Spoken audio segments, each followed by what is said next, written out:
What if everything you thought you knew about strangers was wrong?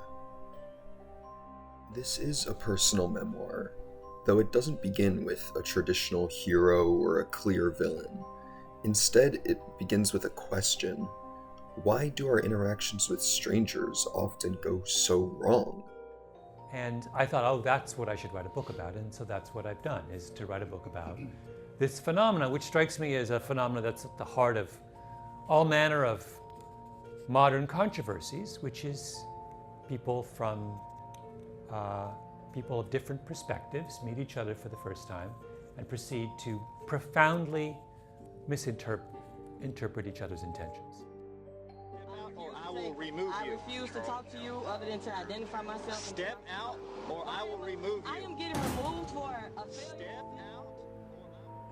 The conflict isn't between people. It's between what we believe and what is true. Between our trust in appearances and the chaos that lies beneath them. Gladwell calls out how people default to truth, our instinct to assume that people are honest, and it's this instinct that blinds us.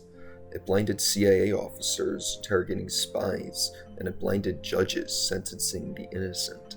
And Gladwell walks us through real cases of this. A college student jailed after a traffic stop, an American girl convicted abroad, a Ponzi schemer who fooled the entire financial world. I couldn't get out of my mind the look on the lawyer's face when I said I found him guilty. And the defendant on the stand, like he was pleading to me, he was saying, look, it just happened, it just happened. In each story, the same tragic flaw appears, misjudgment rooted in overconfidence. Overconfidence in the way we read faces and in the way we believe transparency means the truth. We find no reason to doubt each other unless there are obvious signs. This is the man who built one of the most brilliant careers of his generation in the CIA, and it is now evaporating into dust. And Florentino says, wait, I'm not done.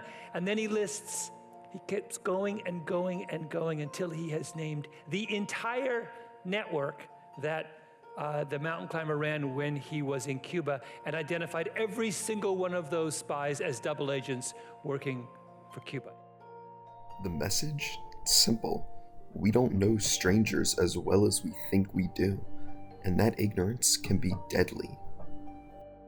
Now, the first quote from the book really stuck out to me because it really made me think about my behavior when listening to strangers or even my friends. I found a lot of the stuff that he says to be true for me, which led me to reconsider how I can be more open and make less assumptions when I talk to people. I want to share this other quote with you because it's extremely jarring compared to the rest of the book. I had to read it twice the first time I saw it just because it just felt arbitrary. However, it perfectly delivers the point that Gladwell's trying to make. The line, "the holy fool is a truth teller because he's an outcast," really made me think.